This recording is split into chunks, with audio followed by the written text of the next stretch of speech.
இந்த வாட்டி NEET exam எழுதினவங்களுக்கெல்லாம் ரத்து, நீட் எக்ஸாமுக்கு ரிசல்ட் வந்ததெல்லாம் ரத்து, ஒண்ணுமே செய்ய முடியாதுன்ட்டாங்க.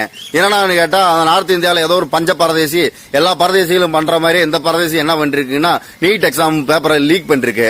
இந்த சங்கி நாய் எல்லாமே நம்ம தலைவர்கள் பெரிய புடிங்கின்னு சொல்லிட்டு வராங்க. ஏன்னா பரீட்சை பிள்ளைய நம்ம நீங்க தோழர்களை கவனிக்காத ஆளு பாத்துக்குங்க. கேரளாலையும் தமிழ்நாட்டிலையும் மட்டுமே குறிப்பிட்டு நம்ம பிள்ளைய நல்லா படிக்குதுன்றாவே சட்டையில போட்டுக்க ஹூக்கு கூட இரும்பா இருக்குன்னு கழட்டிட்டு போக சொல்றதும், முடிக்குள்ள வச்சிருக்கியா காதுக்குள்ள வச்சிருக்கியான்னு நோன்றதும், லேட்டா வந்திருக்கன்றதும், கத்த விடுறதும், நம்ம ஒரு சின்ன விளையாட்டு விளையாட போனாலே உளவியெல்லாம் நம்மளை உழைச்சு விட்டாலே நம்மளால அது ப்ராசஸ் பண்ண முடியாது. அப்படி இருக்கல நீட்டு பரிச்சை வருஷ கணக்கா அந்த பிள்ளைய யோசிச்சுட்டு இருக்க பரிச்சை.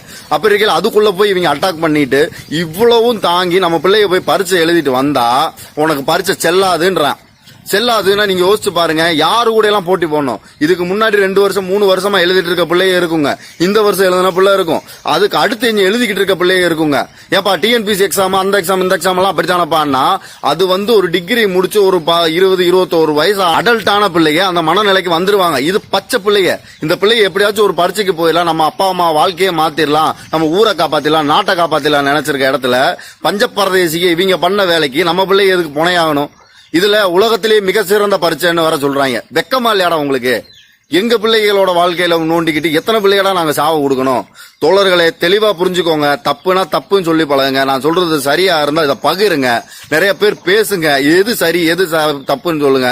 குரங்கு கையில பூமாலைய கொடுத்த மாதிரி நம்ம பிள்ளைகளோட கல்விய எவனோ ஒரு மெண்டல் பயிலுக்கு கொடுத்துட்டு இருக்கோம். அவங்க என்னடான்னா சாமி சாமி சாமி மட்டும்தான். சாமியாட வந்து பிள்ளைகளை கல்விப்படுத்துது.